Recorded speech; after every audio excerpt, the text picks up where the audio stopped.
पप्पा, मला तुझी फार आठवण येते रे. तू कधी येणार आमच्या घरी?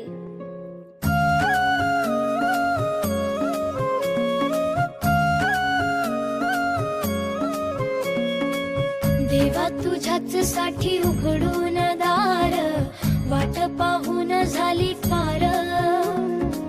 चिंता हरून देवा थकला असणार, दे माझ्या खांद्यावर भार.